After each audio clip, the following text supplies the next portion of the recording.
Hey everyone, welcome back to the Electric Vibe podcast. I'm your man Harlan Hucky Austin, and I'm here with my brothers, J. David Silva and Kirk Hoffman. What's up, guys? Another beautiful day here, Hucky. I understand you out there in the Minnesota area are swapping weather systems with us. You guys are getting weather we normally get this time of year. Man, it's so hot. So like I'm in this kind of thing where it's like I'm wondering if I should turn my air conditioner on or not. But in the day I'm paying for it, but it is supposed to be really hot. So yeah, you guys, I am so excited for today's show. I mean, the last couple episodes that we've had has been amazing because I've had an opportunity to have family, and I'm not just talking about the Purple family, but I'm talking about people that are really close to me. And so today we have Mychael Gabriel on with us. And Mychael is really special because Mychael and Michael's father, Gilbert, and I have been friends for many, many years. And so I'm so excited to have an opportunity to talk to this young man today and to see what he's up to. And he's quite the musician, and we're just so proud of him. So without further ado, we are going to say, Mychael, what's up? And welcome to the Electric Vibe podcast. Hey, guys. Thank you guys for having me. Hucky, JD, Kurt. So great to be a part of the Electric Vibe family, finally. I'm glad we get to do Yay. this. We're great. We're glad to have you here. That's right. It is definitely our pleasure. And I'm excited to kick things off. So I'm going to get this party started.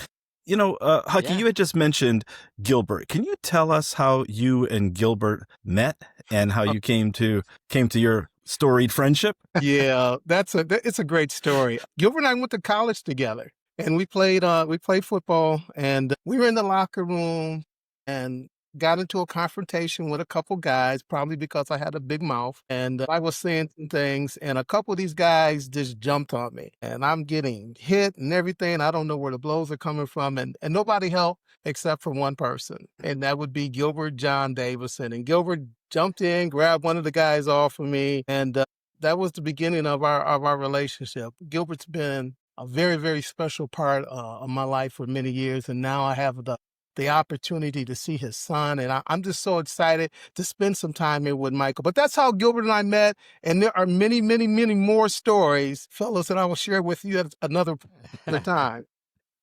Love it. It might have to be Nice. today because I had some questions of my own, because I've grew up hearing a lot of tour stories, and I gotta hear at least one directly from you. Well, yeah, we'll work on that. Mychael, so man, I just, we've been watching your, looking at your career from afar, and we're just so proud of you, man. You're just amazing, very Thank you talented so young much. man, and this very, very talented. But one of the things I wanted to start out with about is like, so I know you were still pretty young, but your father was working with Prince, and I remember, Yep. when you were just a young person. Do you have any recollection on what your dad did back then? And if so, what was it like for you growing up in a house to where your father was arguably working for one of the greatest musicians of all time? It's those memories, those fragmented memories from my childhood are so funny kind of looking back at it, because you got to remember it's all through the eyes of a child. So, so often, I didn't appreciate the uniqueness of the situation. I'm just a kid. So, Prince might come over to the house and my first inclination would be to punch him in the leg and tell him he lost his marbles. Like as a little kid, like was kind of like, yeah, okay. I recall, I have a memory where we went to, my parents drove me to this hilltop, like in the wilderness. For all I know, it was probably like Minnewaska Park or something like that. But to me, it was like the wilderness, it's like right kitty corner from my house. And they said, we're going to take you to go get shot. And I was like, yo, I know I didn't clean my room like you asked me to, but, this seems a little extreme, And so they walked me to this hilltop, and it's a video shoot for like, I don't even know if it was used, but it was like for like something for Diamonds and Pearls where they wanted me to hold some jewelry or something like that. Music was like a constant growing up. It was always, a lot of kids, grow up on cartoons and Disney movies, and we had that, but, music was just a constant in my life. I didn't always, it was just my normal. I didn't always appreciate like the uniqueness of it, but it was being ingrained in me from a very, very young age. My parents were really great about, fostering an appreciation for the arts, music in particular. Music was always playing in our household. James Brown, Prince, of course, Earth, Wind and Fire, the Stylistics, Aretha Franklin, B.B. King, Beatles, Rolling Stones, Led Zeppelin, Stevie Wonder, and so it was all, getting in there. And I think my parents were really great about recognizing my affinity for music at a really young age. And, they got me lessons, there were instruments all over the house. There was a drum set in the living room for a long time. And all of those things were not the norm. And I didn't realize it then, but, fast forward to now, I recognize, how formative all of those things were in shaping who I am today. Wow, that's great. You know what, Mychael, that actually is a nice segue into my next question, because your debut album, Genesis, is a strong title. How does that name reflect your personal journey, whether it's personal and music? Right. The vision for this project has always been so important to me, even before I landed on it. Yeah, I got into music as a career because I loved songwriting. And it just kind of snowballed from there. My mom was a lyricist for Sheila E, who's my godmother. And, she instilled this, going back to, the creativity and fostering creativity in youth. She really just kind of breathed that into me in a way that just I've come to appreciate so much. So songwriting is how it started. I got into audio engineering because I wanted to be able to translate my ideas in my head into a physical CD. That was so important to me. I was like, how do you get these ideas to sound like the real thing? Because my little cassette recordings that I'm doing on my little tape machine don't sound like the quality records that, I grew up listening to. So how do you do that? So it's been a long, long process. And then, I started almost accidentally working in the industry, at 16, 17 years old, as an audio engineer, flying out to LA, working with Sheila. It's been a long journey and process. And, fast forward, to now, I've worked with a number of different artists, toured all over the world. Excuse me. But fast forward to now, it was important for me because keep in mind, I've been writing all of these years. The writing never stopped, so I have hundreds, thousands of songs, but it was so important to me to get back to the vision. I never wanted to just take a bunch of songs, lump them together and call it an album. It was important for me to have a vision and a concept and a message behind it. And the Mychael Gabriel project is part biblical allegory. Tie those into the books of the Bible, Genesis being the first book. It just felt fitting for Genesis to be the title of my first album because it's a way of me, placing my flag almost as a statement piece saying, this is who I am. This is my sound. This is me. And Genesis, meaning the beginning, there didn't feel like a more perfect title than that to basically start us off on this larger journey. So, Mychael, Kirk has a quick question for you, but you said something that I need to ask this question. So before we started and before you got on, Jay and Kirk asked me, what was it like to be working for Prince at 21 years of age? And how did I stay grounded? And as soon as you said that you were 17 or 18, I'm thinking, whoa, 21? This young man was 17 or 18 when he started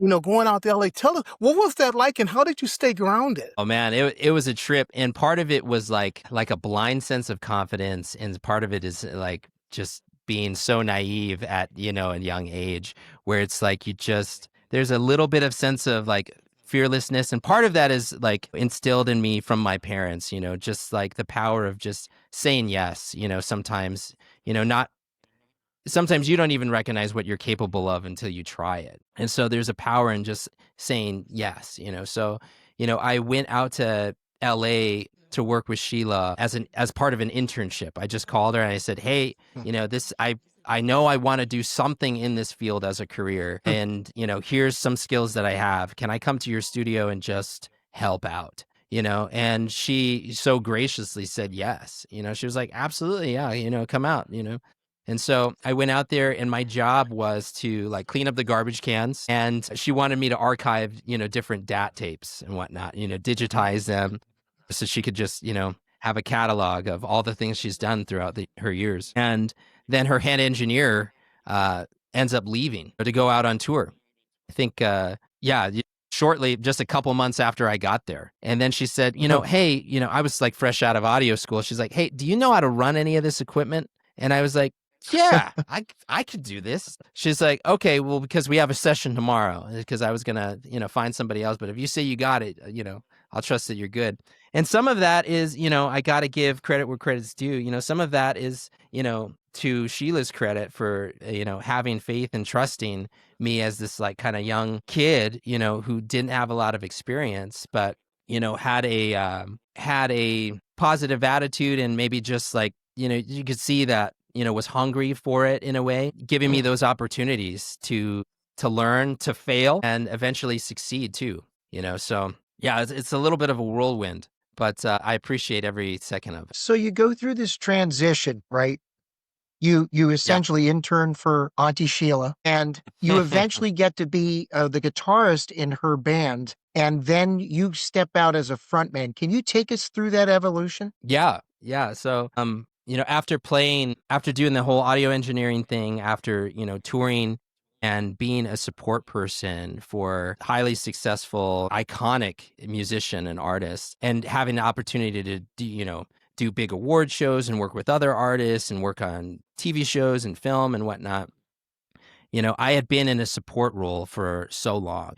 And I'm grateful for it, because it gave me insights that I wouldn't otherwise have, like on the inner mechanisms behind like what it takes to make something work, what it takes to be a successful artist, what it takes to, have a vision that's tangible and that works. So I'm really grateful for being able to be in that role. But the transition wasn't without its hurdles, I guess, because you realize it's like when you're the front man, it's really hard to be your own support person. And I was very used to like doing a lot, and I still am pretty hands-on in pretty much everything that I do. And I'm thankful for that skill set, but you can't be in every place at once, so learning to own your vision is a huge part of it. And the other part is learning to trust your team, and have have the ability to find good people that you can bring into the fold that eventually become a part of your team and help make your thing, your vision work, because nobody does it on their own. And I can attest to that, because I've been a support person for so long and propping up other people's vision. When it was finally time to do my own, I was like, you know what, I can't be the front man and also my own support person.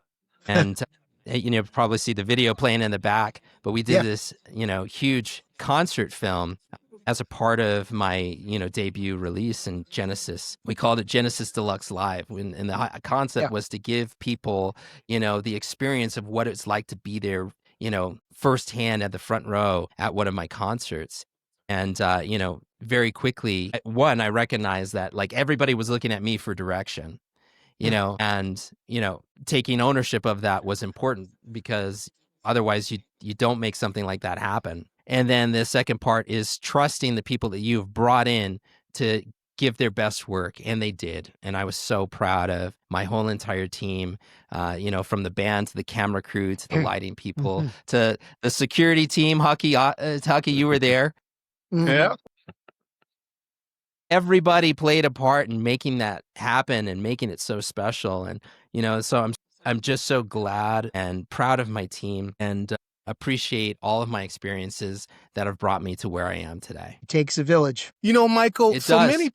many people know about your father and what he did over the years, working with Prince, president of Paisley Park Enterprises. But a lot of people don't know that your mother was also in the entertainment industry. And I remember when your mom and your dad met, your mom was Sheila's manager. You guys may not have known it, but his mom was Sheila's role manager. So I have a question that I want to ask you is, what lessons have you learned from both of them in regard to the music business? From my mom, and I talk about it in my in my concert film because it's part episodic. But in one of the episodes, I talk about my mother specifically, and there's this really important thing that she told me, when I was really young, just starting off as a songwriter or aspiring songwriter. And she told me what her mantra was. And she would say to herself when she was in the studio, because she managed Sheila, she was tour manager, but she was also her lyricist. And one of the things that she told me was that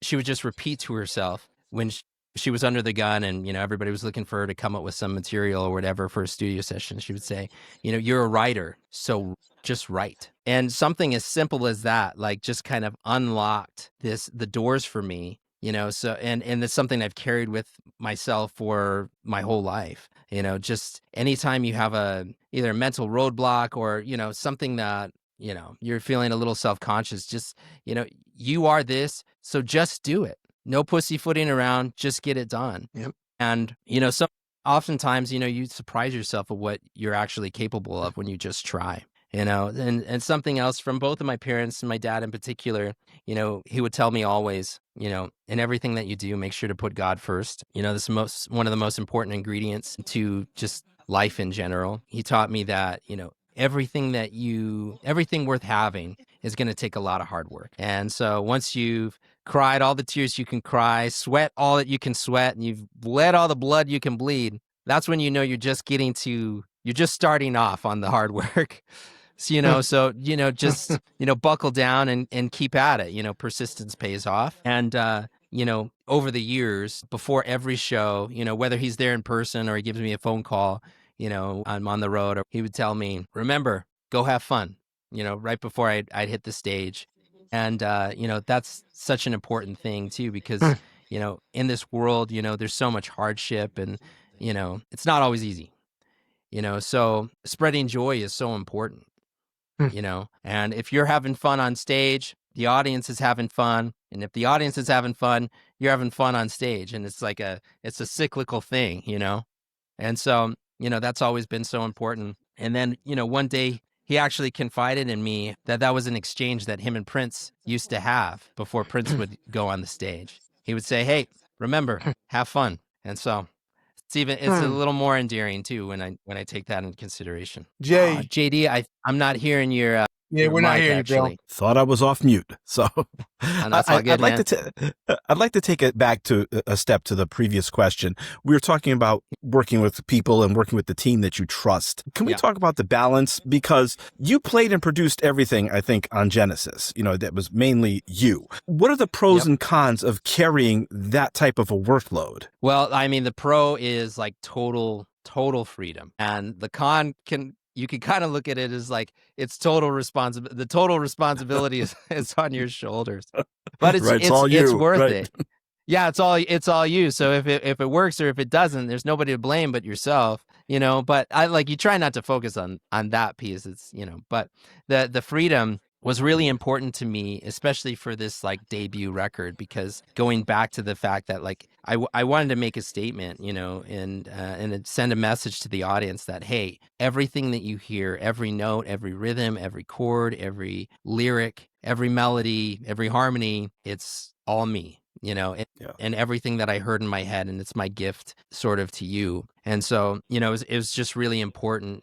And as a part of the vision that I had for this project, that Genesis in particular, be gifted with that. I don't want to say gifted like I think so highly of myself or anything like that, but it was just like a part of the vision. Like I just wanted people to be able to go, okay, this is what this dude is about. I get it. Part of the responsibility part, the con to that is sometimes you could be in your own head too much. Sure, a lot of times, you get in a habit of overthinking, overproducing something. And if you do that, you lose the magic. I say, if something's too perfect, it's sometimes you lose the spark that was the inspiration for what you were doing in the first place. And so I found the trick to that, overcoming that, is not chasing perfection, because, I've realized, at least in my experience, the perfection often lies in those imperfect moments, the rawness of just that, of just capturing the moment. And so trying to be authentic is more important than chasing perfection. And I feel like that's something that, not to throw, anyone else under the bus, but like a lot of like modern day music, I feel like, and especially in a day of like AI produced music and whatnot, that's, one of the pitfalls we can fall into is where it's like, yeah, it's perfect, but it's almost like it's like an uncanny valley where you're looking at something, you're like, yeah, I see that that's a mountainside or something, but there's something off about it. I can't quite tell, but it's like there's just something not quite right. And I saw, and I'm not going to name names, but I saw a YouTube video clip of an artist with their producer, and they were it was like a behind the scenes. Here's us in the studio. And, they were proud of the fact that they had done like hundreds of vocal takes, right? And what they do is they splice it up. They splice every breath, every syllable, every vowel sound, every consonant sound to get the most perfect rendition of one continuous vocal take. Right. Yeah, and all of that, and making it perfect. And I can appreciate it from the producer aspect, where it's like, hey, if this recording is going to live forever, I want it to be perfect. I get it. I've been there. But at the same time, I feel like that's why, sometimes you turn on the radio and you're like, everything kind of sounds the same. Everything kind of sounds a little cookie cutter because you're chasing absolute perfection, which sometimes isn't reality, which isn't human, and then you make your transition to like something like AI produced music. And you're like, that's another pitfall where it's like, again, it's like everything's perfect and everything's in order like the way it should be, but there's something off. And I think imperfection, excuse me, I'm getting over a cold, so I apologize. But imperfection it's a very human thing, but I feel like it's so part of the human connection and so much a part of authenticity. And so again, I can't stress enough, I feel like it's so important to be authentic. It's integral to what we do as artists. Well, your Genesis album has a variety of different styles that if I can point out one, as I was re-listening to it at work today and in my car, Diamonds in Your Eyes is very much, to me, what is very much a contemporary pop song that would fit into a lot of the playlists today. It doesn't sound homogenous, but you definitely are adept at being able to take whatever contemporary beats are around today and make it your own. Then again, you dip into the well of Hendrix. You dip into the well of there's a little Lenny Kravitz I hear on other tracks and all these influences, but they come out, ending up being your own. I guess my question for you is, I have a ton of technical questions because you're a producer. So, like what DAW software, digital audio workstation you work with. The difference between you doing the live version of Genesis, which I think you were trying to bring home with that whole presentation about 90 minutes, is that I'm really playing this stuff and you're playing it live because that's the way it was meant to be played, I suppose. Yep. What taking what you do in the studio and translating that live, before we recorded, I asked you about what kind of guitar pedals do you use when you're playing live, and we shared that. But when you're recording it in a studio, are you still using that? Are you using plugins? Is plugins more part of your studio universe? And then when you get into translating what you do live, what's the main? I love that. I love that question because it's such like kind of like a technical, heady sort of producer question. I'm all about the geekdom. There's somebody out here who's going to want to know that stuff. So. Yeah, so with this record, so there was my style of producing before this record and my style of producing after this record. Gotcha. And before the record, I was just thinking solely about how I wanted it to sound on the recording, not necessarily taking into account, the live performance aspect of it. And so, I would use a lot of like plugins and whatnot, just more or less because I loved experimenting with sounds. That was kind of like part of like going back to the freedom aspect, producing and writing your own stuff. You're not set to any sort of limitations. It's just your imagination and kind of creativity and whatever you can come up with, but when I landed on the vision for this record and this project as a whole and what I wanted to do moving forward, I understood how important the live performance aspect was to this. And so every song that I wrote, I was thinking of that in the back of my mind. It's like, okay, how is this going to look on stage? How am I going to play this part and then also sing it? Where, what are my beats and whatnot? It wasn't, always in the forefront of my mind, but it was in the back of my mind for sure. It's like, hey, you got to do this live. So, you better make it sort of realistic. You don't want to, I remember growing up, like my mom told me there was a Beatles record where they had just gotten so like abstract and eclectic with what they were doing that when it came time to like do it live, they're like, and partially it's limitation of the technology of the time, but they were like, we can't reproduce this sound live. Like there's no way. It's I like, Am what are the you talking Walrus about? would be a great example of that. Yeah. Yeah, exactly. So, for Genesis, like I knew that I knew the live performance was such an important aspect of, this Excellent. project. And so it was definitely in the back of my mind. To address some of your tech questions, I'm a big Pro Tools person. I've always been a Pro Tools guy, so all of it is Pro Tools if anybody's curious. All of my guitar tones came out of my Boss ME80 and ME90 for this record. And again, because I'm like, I want to be able to recreate these tones when I bring it on the road. And, if I'm reliant on a particular sound that I got from a plugin or something like that, it might, I don't know, just intrude that process. And I didn't want that to happen. I still used a lot of like plugins for, certain synths and whatnot. Soft synths have gotten to an age where like they're so like great. Like I have an Oberheim and a Prophet, soft synth that sounds so close to the original, where it's like I was able to kind of land on those sounds, like especially for the Minneapolis, sound.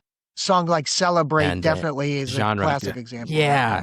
Exactly. So I was able to kind of hit that message home with, some of those tools that I had at my disposal. But yeah, again, so the short answer is yes, it was a huge part. Live performance was a huge part of just my idea of where I wanted to take this project. Thank you for answering that.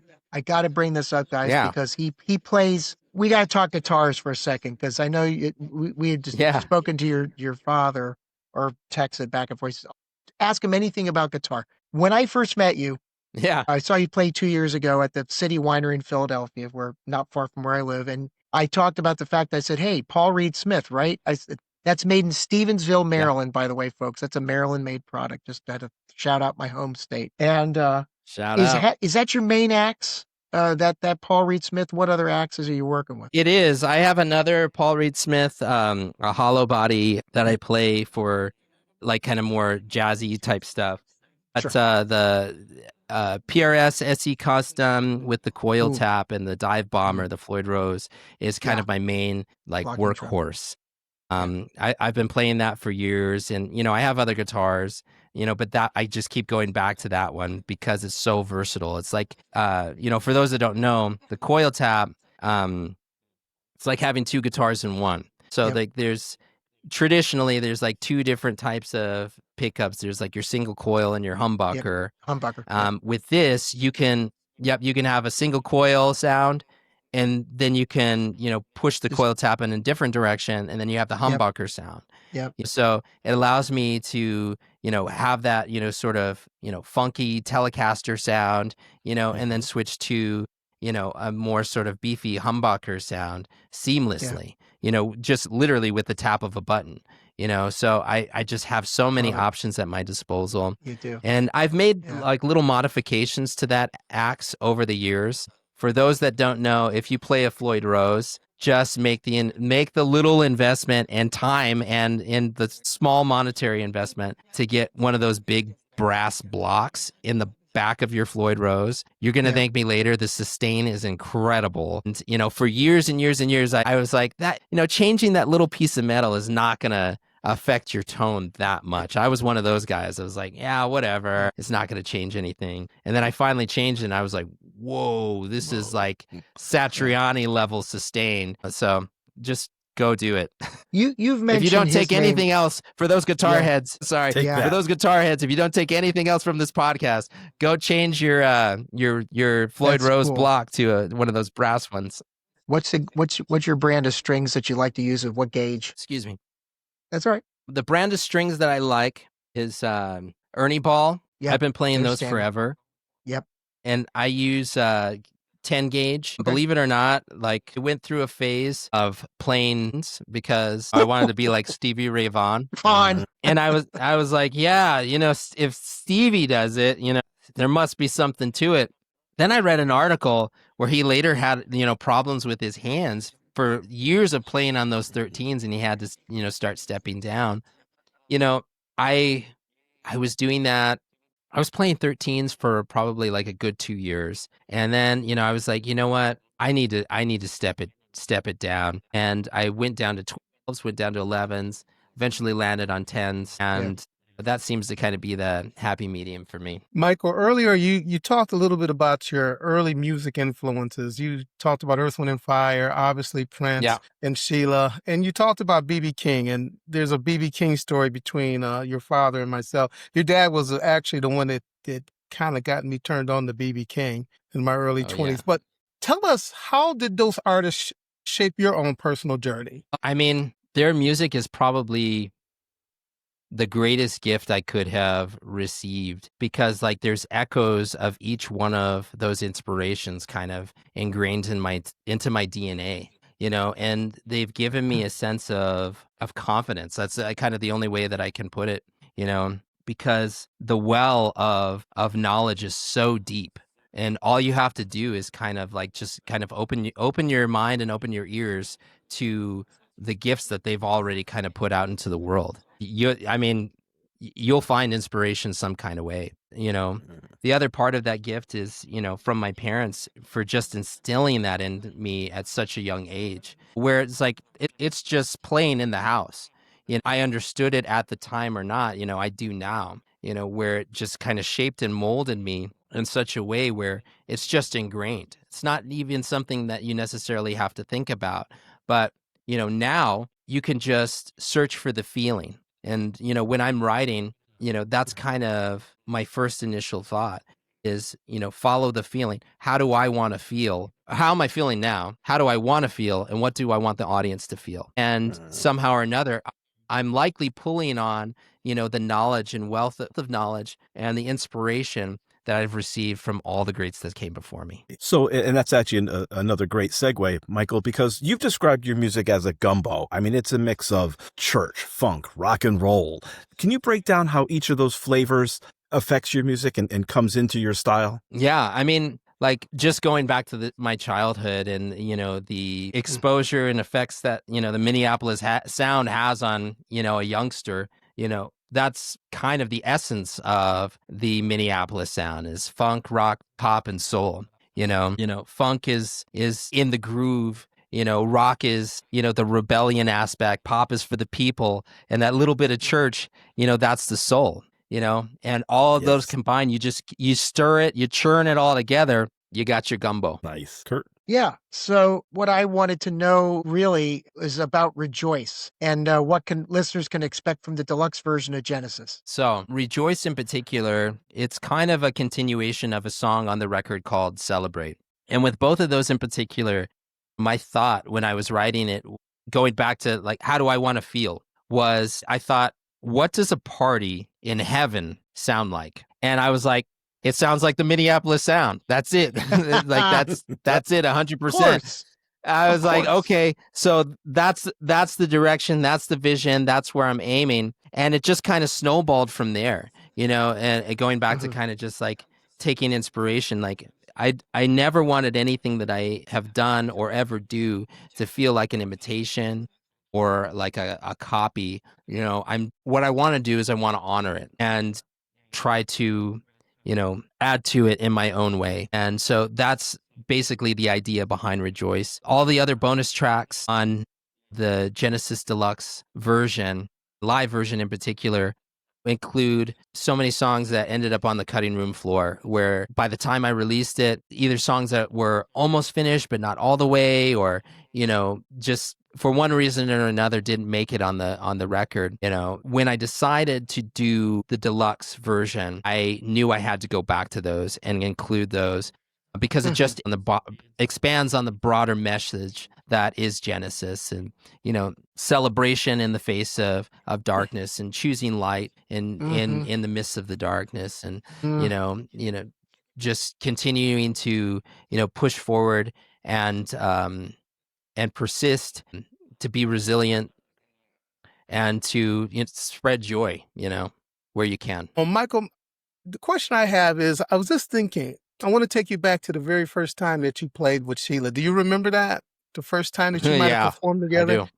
Walk us through. What did that feel like, man? To be on stage with someone that you've known all your life, and an icon in her own right. Yeah, that was kind of a tearjerker, and it's a funny story because my pops was there too, and so it was like one of the last shows in one of her tours, and I was there, as a part of production. And she's known that I've played guitar my whole life and everything like that. But, going back to, I was in like a production support role at the time. And, just kind of as hey, this is the last show of the year. She's like, hey, why don't you bring your guitar and just kind of like sit in on one of the things? Because, I had, there was a time when I was working with her, and then I started working with other artists and whatnot, kind of took a break. And then she called me when she started touring again in a larger capacity, to say, hey, I need somebody to fill this role on production. I was like, oh, yeah, sure, I'll come out. And so it was the last show of the year. She says, bring your guitar. And I was like, okay. So I bring my guitar out, and then she calls me up for one of the songs. And it just so happened to be one of the songs, that features like one of the main guitar solos in her whole act.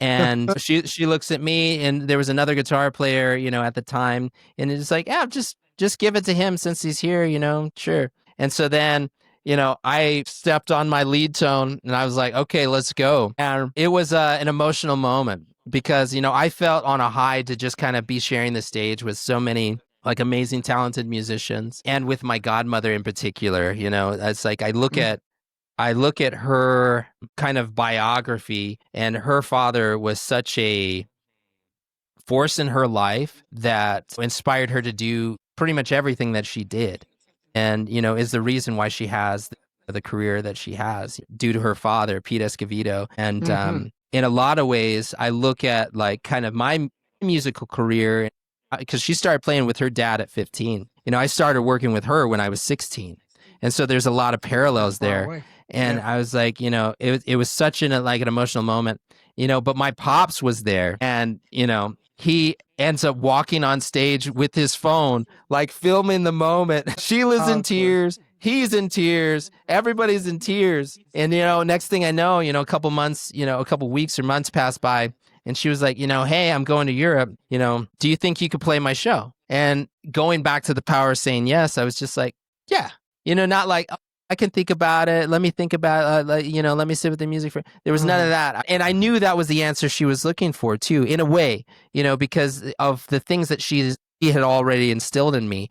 It's like, just own it, just own it, but work your ass off for it too. It's like, it doesn't, that blind confidence is not going to get you by all alone. You got to work your ass off for it, and again, it's a culmination of all the things that, my parents, my mentors have kind of brought me up and instilled in me, and which gave me the, ability to kind of say yes in that moment. And then fast forward to now, it's been, over a decade that I've been playing with her.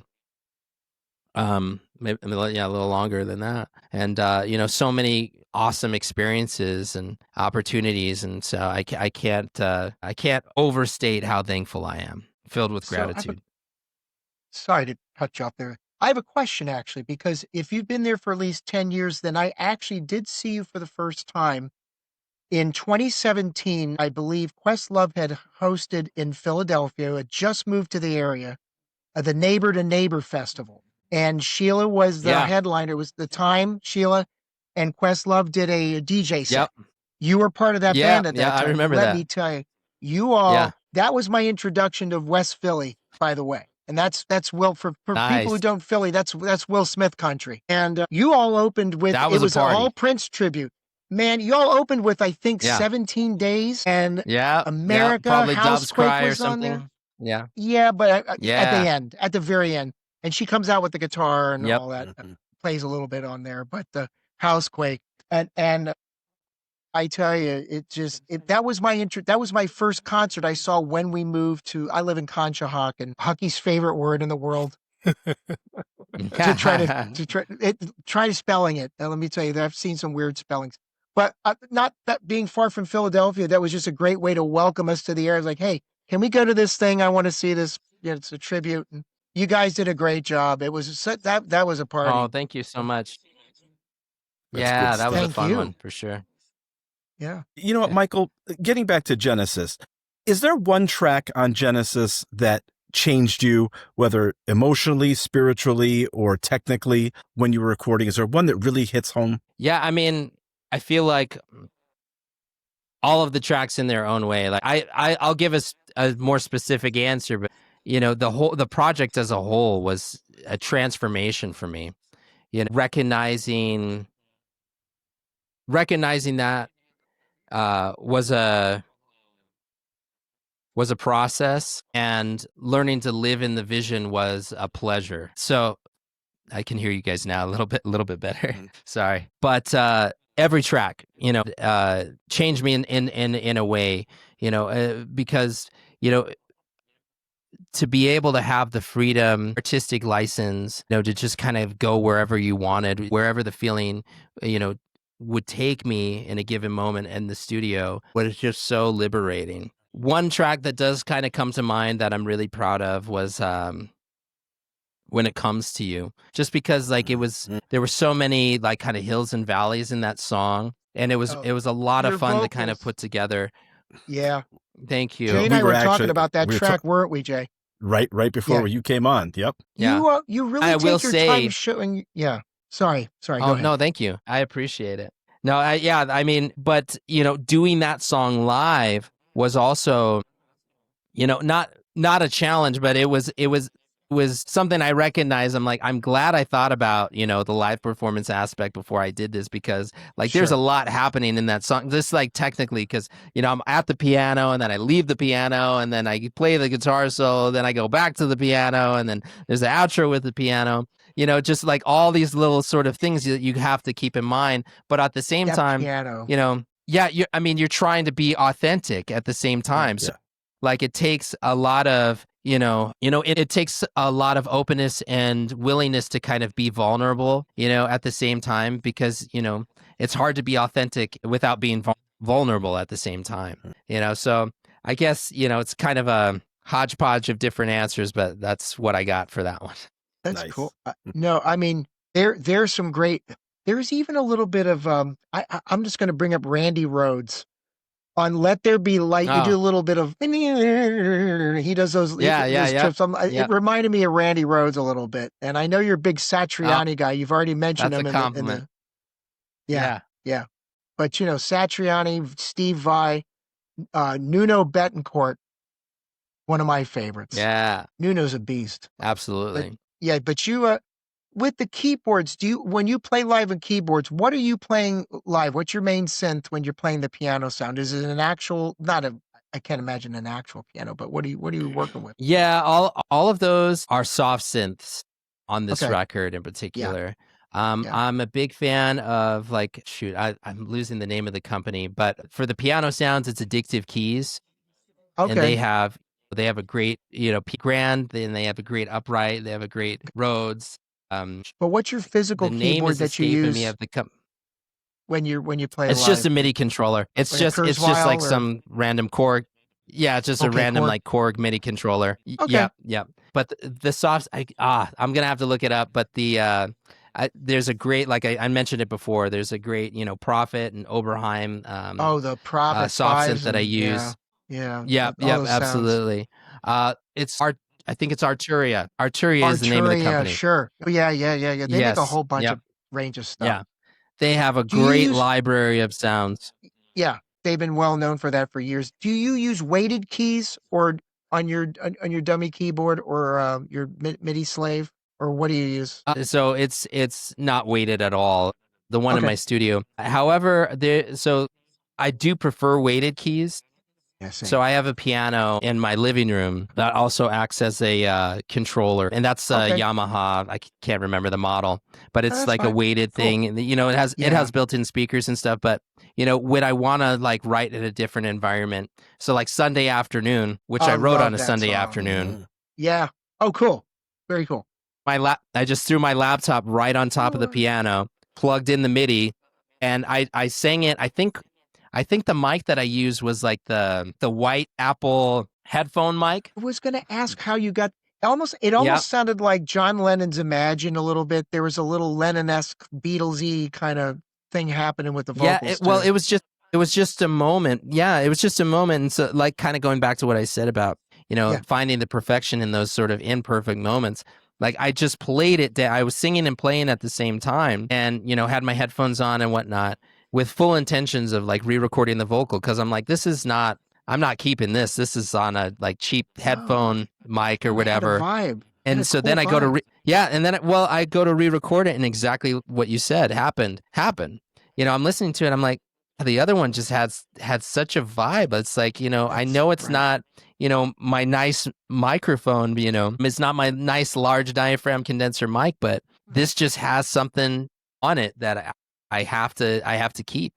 And so that rough vocal ended up being the final vocal on that song. Hucky, you and I were talking earlier, and this will tie into this, Mychael. We were talking about favorite vocals that Prince did, and Hucky, you'd mentioned "Money Don't Matter Tonight," and I remember that song distinctly. There's a moment, and it's the same. The mic gets a little too hot, and it's a little distorted, but the way he was articulating the thought and the sentiment, it just had that heat on it that, you know, he probably heard it and said, "Oh man."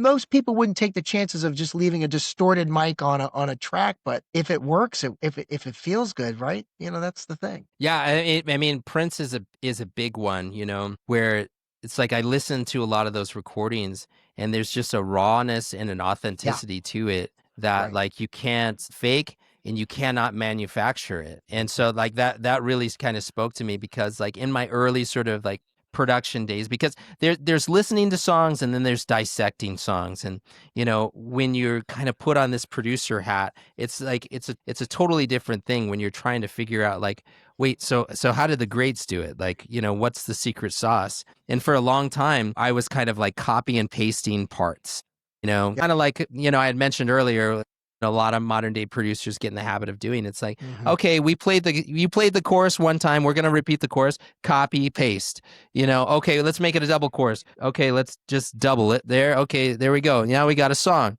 you know, but it's ends up kind of being a little lifeless. And, you know, listening to the greats, you know, Prince in particular, when you're listening to it, it's like the first chorus is a little bit different than the second chorus, is a little bit different than the third chorus. And then you think it's like, these guys played this thing front to back. You know, maybe they punched in a handful of times, but you know, it was more about being authentic and true to the music than anything else. And if it's good enough for the greats, it's good enough for me. And so, you know, I changed my whole sort of attitude and how I looked at production. And I'm like, I don't care if the drum beat is just 2 and 4 all throughout the song. You play that sucker all the way from the front to the back. That's it. You know, there's no ifs, ands, or buts about it. I don't care if the bass line is the same. You're going to play it because, you know, the way you play it in bar, you know, 14 is going to be different than, you know, the way you play it.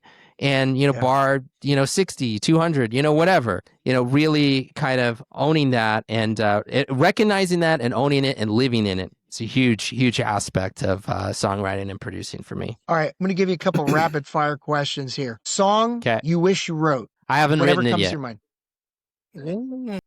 Okay. Okay. Yeah.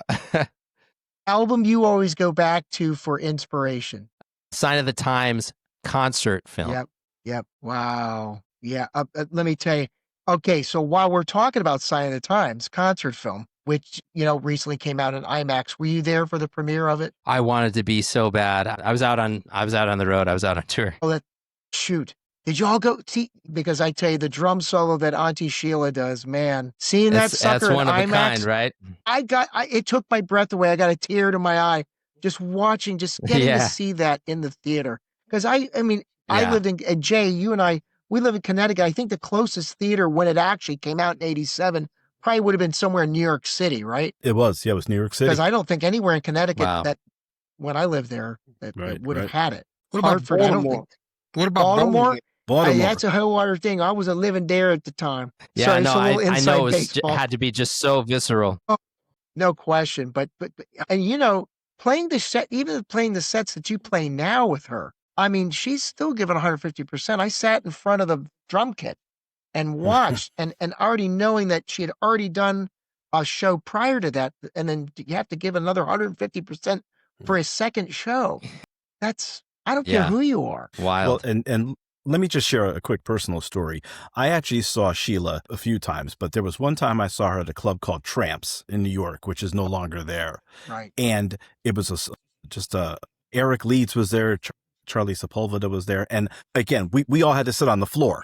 That's how many people were there. And again, we were right in front of the drums, and she was fantastic. I mean, that sound, the tone. This was 31 years ago, and I still carry those memories to that day. So she's really, really something special. I mean, she's still a force to be reckoned with, and it's so funny. Okay. Like when we're on stage, and every time I think, oh man, I'm dog tired. I just look at her. I'm like, man, you have no excuses. She's still out here killing it. Absolutely, giving it 110%. Mike, I got a couple more questions for you before we wrap up. I know you're a family man, and I'm just curious, how do you balance family life with the music business? It's not easy. I have a saint for a wife, and that gets me by pretty well. You know, it's my daughter told me something the other day, because you don't fully understand. I know how it was for me as a kid, you know, growing up in this industry.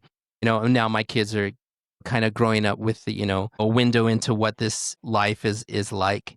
And, you know, sometimes from my perspective now on the other end, I sometimes look at them and it's like, you know, do they just think of it as like, oh, you know, dad's going to work, you know, or whatever, you know, but my daughter told me something the other day, and it almost brought a tear to my eye. And she was like, I just love watching you play. And, you know, you hope that's how they feel, you know, at the end of the day, you know, because, you know, it's not always the glamorous life, you know, being I see what you did there. You guys know.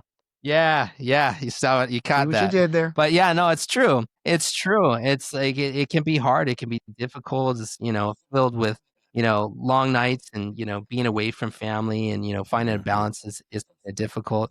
You know, you do it because it's something that you're passionate about, and something that, you know, you can't really escape. And, you know, there was a point in my life where I recognized that, like, this is what I do, you know. And so, you know, just kind of taking ownership in that. And, you know, thankfully I've been blessed to live a life where, you know, it's my opportunities have awarded me the ability to support a family with, you know, what it is that I'm doing. And, you know, I'm so grateful, you know, but in the midst of all that, you know, to know that it also means something to my kids, it's absolutely priceless. Well, there's an old saying, and that is that the apple doesn't fall very far from the tree. And I have to tell you, you are a very fine young man, and I'm so proud of you, man. And we've really, really enjoyed this time this evening. We are cheering for your continued success, man. Oh, thank you guys. The only thing we're going to ask is to tell Auntie Sheila we need to get her on here next. Yeah. Hey, we'll make it happen. It got to be a part of the Electric Vibe family. There we go. Thank you guys Yes, so much sir. for having me. Kurt, JD, Hucky, love you guys. Same Kurt, here. I'm It's going our to throw it pleasure, off brother. to you, man, Thank to you. close out. Okay, so, and we love you back, Michael. Thank you. It's really, really great finally getting to talk to you with some length and geeking out about different stuff that probably fewer of us watch it. There are people who just want to only hear the Prince stuff. I want to know what guitar strings you're using. That's where my head goes. But I love it. It's been really great getting to know you. You when I've heard your father speak in interviews and stuff, I see some of that level-headedness definitely traveled your way, and you got such a zen way about you that it's just great to see this stuff happen in action with you. So, as I always like to say before we close every episode, a rising tide lifts all boats. Jay? Well, and I'm just going to echo my brothers, Mychael. Thank you very much you are indeed now a member of the Electric Vibe family, for now and forevermore. We really appreciate your time. This was a big deal for us, and I'm just going to share a quick personal story. I'm going to give a shout out to Gilbert. Gilbert and I have never met in person, but every time I emailed him or texted him, he's always been a gentleman. He was instrumental. We started talking about you actually last year, and having you come on as a guest on the show. And we know that you're busy, so we're just grateful for your time now. But Gilbert was always Johnny on the spot with his responses and things. So we're very grateful that we were able to make this happen. So it's a big deal for us. And thank you. We definitely want you to come back and see us again. And for everyone else out there, I always like to say, if you like what you see and hear, please remember to give us a follow, give us a like, give us a subscription. Every little bit of support that you give us helps us to bring great content and have great guests like Mychael Gabriel with us. And we want to certainly make sure that we keep bringing you those types of guests and providing this great content. And before we close, I always like to say, when the universe comes knocking, you have to answer that door. Peace. Jay, I got one more thing too. Mychael, we forgot to tell people, where can they find out more about you? Where can they find out about your music? Tell us. Right. Send them your way. Yes. No, thank you guys. MychaelGabriel.com, my website, Mychael with a Y, and all my socials are just my name, Mychael Gabriel. So, Instagram, Facebook, YouTube, all of that. Go look me up. Follow me on this journey. Thank you guys. Appreciate you. Thank you. And I'm going to say it one more time. See you again soon. When the universe comes knocking, make sure you answer that door. Peace. Peace.